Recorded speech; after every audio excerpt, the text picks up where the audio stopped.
This song is different. Drive My Car. It's really a different kind of song. It even has an augmented chord in it. What's that about? What is an augmented chord? Is that, let me see. You need George Martin to tell you what an augmented chord is. But it's with rock and roll. We don't even think of that. We just play them. They just come out. I know how to play it. I just don't know what it is.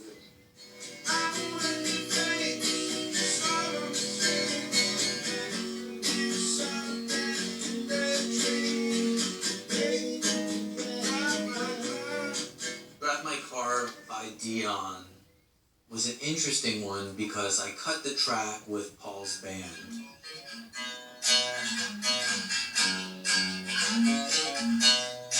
But unlike a lot of the numbers, we specifically cut a more swinging rendition for Dion.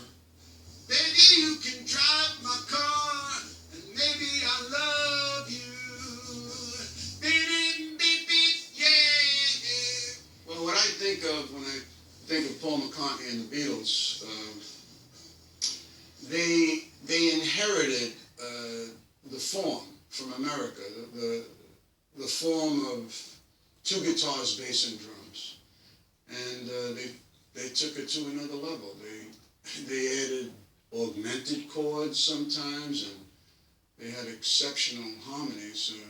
That's why I picked this song, Drive My Car. It's kind of like a blues song, but it has a little different, and it drives.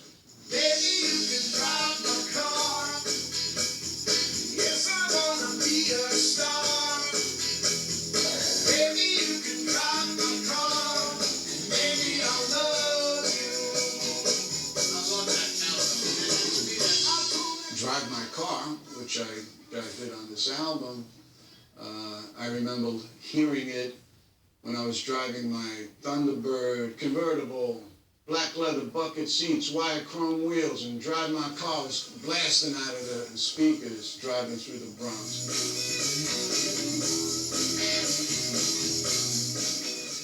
Well, having an artist like Dion on the record, I tried to go from artists that were contemporaries of the Beatles, might have predated the Beatles and possibly influenced them, to obviously artists whose existence I think could be traced to the fact that they loved the Beatles.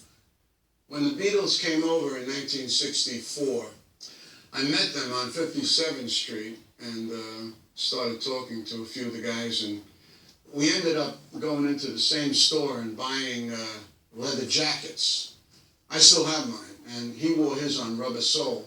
He mentioned to me that he liked my song Ruby Baby, which was just a year before, was like #1 in the country. And they used to play it in Hamburg, Germany when they were honing their skills. And when they put out Sgt. Pepper, I'd like to think that they remember that because they took the headshot of the cover of Ruby Baby and put it on Sgt. Pepper. And Bob Dylan and I were the only American rock and roll artists that were on the cover of that Sgt. Pepper, that collage of all the heads. I need the cowbell, on the choruses, because just turn it up just a little.